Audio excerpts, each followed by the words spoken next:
An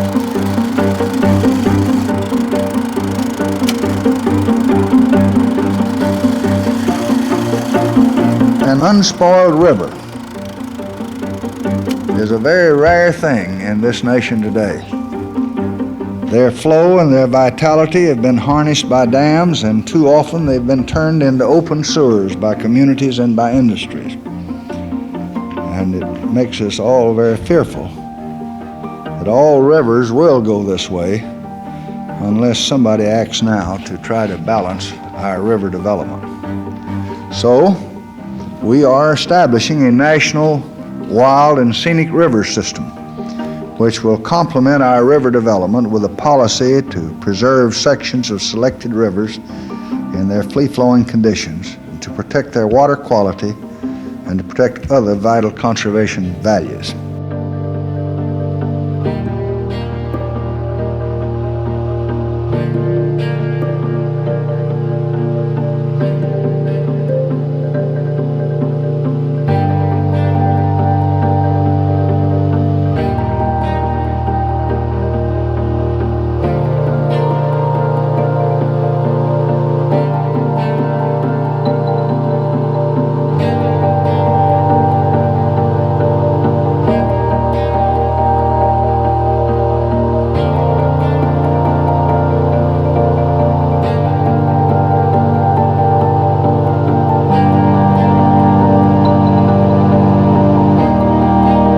A few summers ago, after Secretary Udall took his lovely Flamet on a float trip of high adventure down the turbulent Colorado River, he returned to Washington, and he said that every individual and every family should get to know at least one river.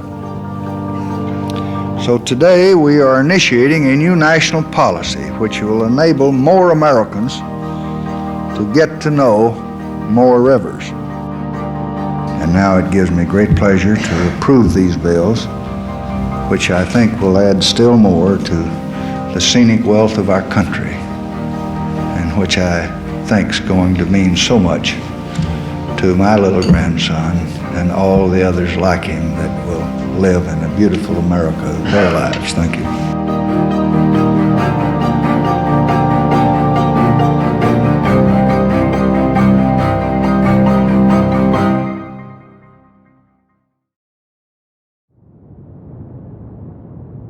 President Johnson was right. The gift of wild rivers and a beautiful America did mean so much to the generations that followed. And now it's up to my generation to take leadership and continue this legacy. My name is Shane Anderson. I'm a filmmaker, lifelong outdoorsman, and most recently a conservationist, because I've realized that the wild things I love can't just protect themselves.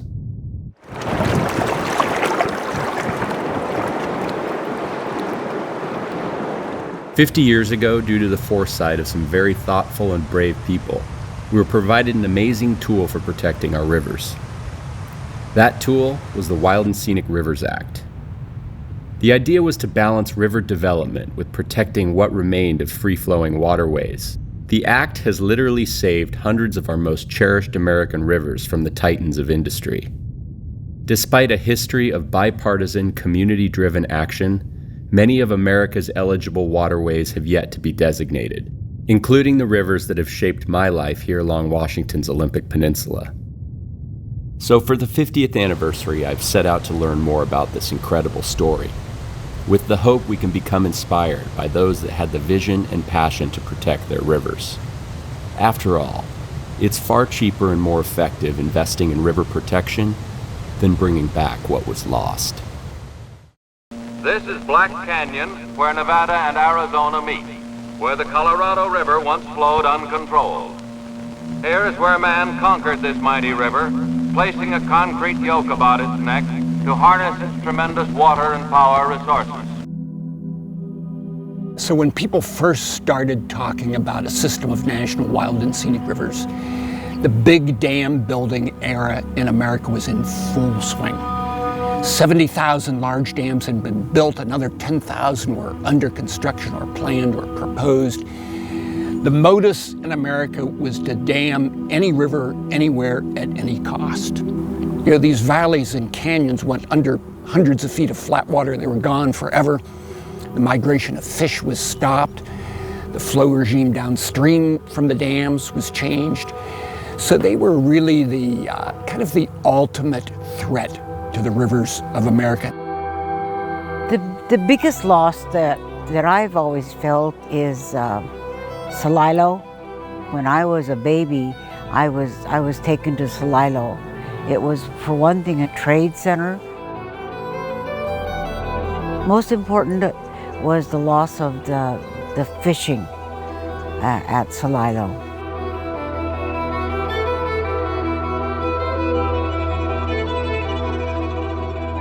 Celilo Falls on the Columbia River was one of thousands of important cultural, historical, and ecological sites drowned out across America. There weren't only big dams proposed all over America, but the waters were heavily polluted. You know, there were rivers on fire because there was so much debris and oil on them. Pollution was a way of life before the Clean Water Act of 1972. Diversions were rampant all over the West. You know, water was considered wasted if it wasn't taken out of a river and put to use for irrigation. The destruction of America's rivers caught the attention of twin brothers John and Frank Craighead after witnessing the demise of the Potomac, their childhood river that flows from West Virginia through Maryland.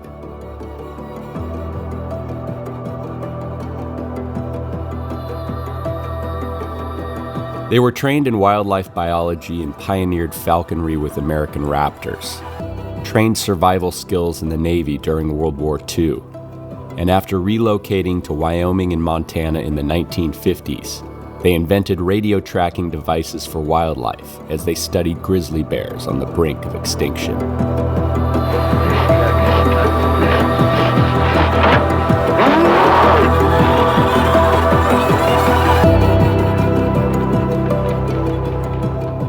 So the Craighead brothers were studying grizzly bears in the northern Rockies. So they became aware that the Flathead system in Montana was one of the wildest river basins in the West.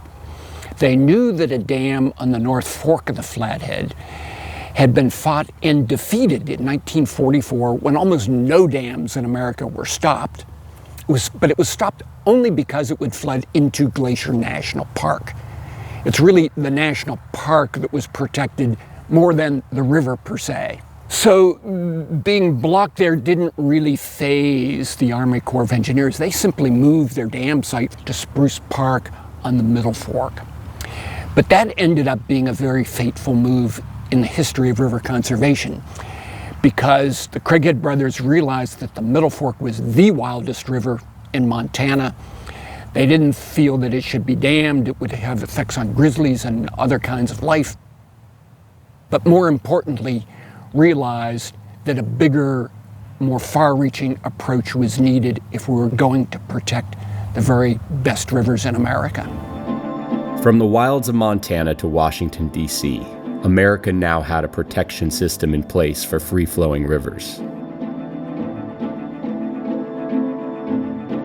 The Wild and Scenic Rivers Act is meant to protect and enhance values unique to individual free-flowing rivers.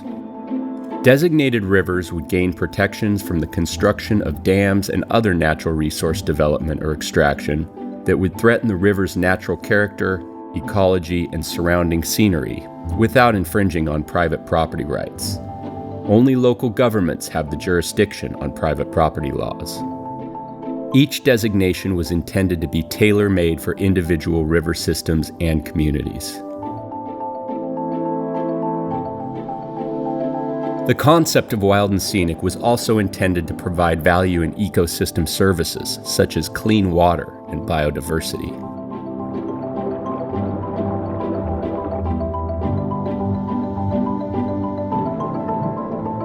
Originally, there were 650 rivers across the country that were considered eligible for designation. That list was culled to 67. 27 of those were chosen for further study, and 8 charter rivers were designated wild and scenic, each had an imminent threat of dam construction. Wisconsin's Wolf, St. Croix, and Namakagon. Missouri's 11 Point. New Mexico's Rio Grande and Red. California's Middle Fork of the Feather. Oregon's Lower Rogue. Idaho's Middle Fork of the Salmon, and the Upper Clearwater with its tributaries the Lochsa and Selway.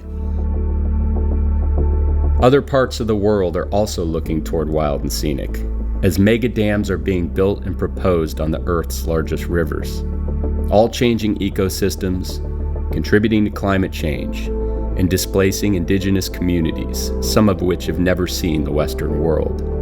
Countries such as China, the Balkan states, Peru, Costa Rica, and Chile are all looking at developing systems inspired by the Wild and Scenic Rivers Act. And some countries such as New Zealand and Ecuador have given rivers the same value as human rights. Each and every campaign to designate a river under Wild and Scenic began with a simple gesture. Someone asked, "What can we do to protect it?" Each of us have a river we care about. So what's yours? And how can it be a part of this American legacy?